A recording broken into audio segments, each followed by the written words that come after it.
Hello everybody, Suzanne Connors Inc. from Dawning Visions Hypnosis and Reclaim Your Practice and Your Life. One of the things that keeps popping up in different posts that I read online and hear from people in the field of healthcare in general is this thing called imposter syndrome. Now, as psychologists, you totally understand what that means because you studied it. However, what I find really amazing is that so many people, even with amazing pedigrees in terms of academic achievements, still find that they don't believe in their own ability to do that which they have already accomplished in their lives.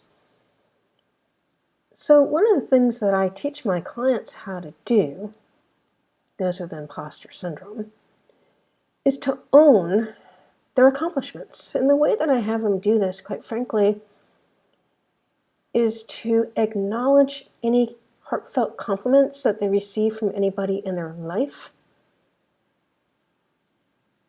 by taking in the message and appreciating that people generally don't give compliments unless they really feel them. Unfortunately, in this world, too often people are given negative commentaries, assessments of their behaviors and their speaking, etc. I had this happen just yesterday. I went out to get some dinner and there was a threesome sitting across from me at a table and they were just arguing over all kinds of stuff. The couple seemed to be arguing about different things that were said over a period of time, and they were arguing with the woman who was sitting across from them that they really care about her, they're really worried about her. In other words, they were basically calling her on her judgment. This is a grown-up woman. You could tell from their ages, look at their skin. This woman is probably in her late 40s and 50s that they were so concerned about. And it was like they were all arguing there, and it was really uncomfortable, quite frankly. And interestingly enough, it was an Italian restaurant. I do believe that they tend to be a magnet for the foreign expats or tourists, Americans and Canadians in particular.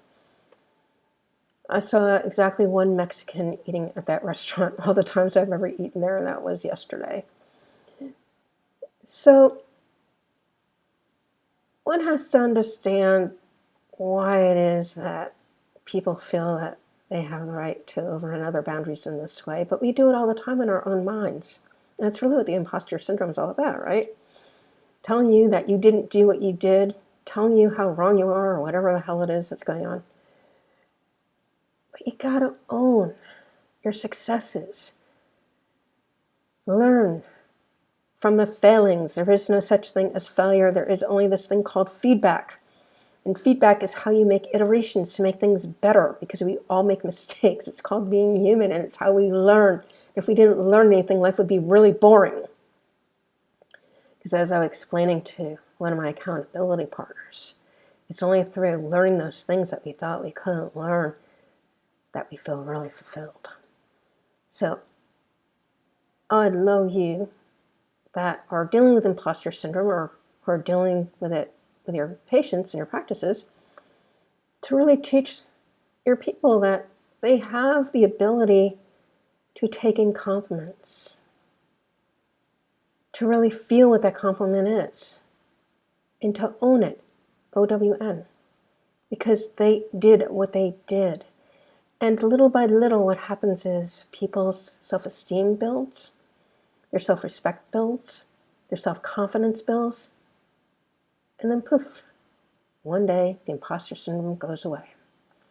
If you're one of these people who's suffering from the imposter syndrome yourself, you know if you are, you know that self-talk you do to yourselves, this is a really easy way to get rid of it.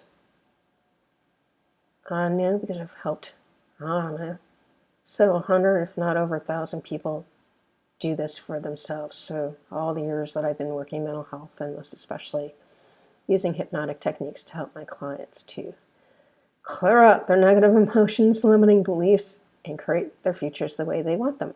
i.e., a compelling future. As always, I thank you for spending your time with me. Till next time. Bye-bye all.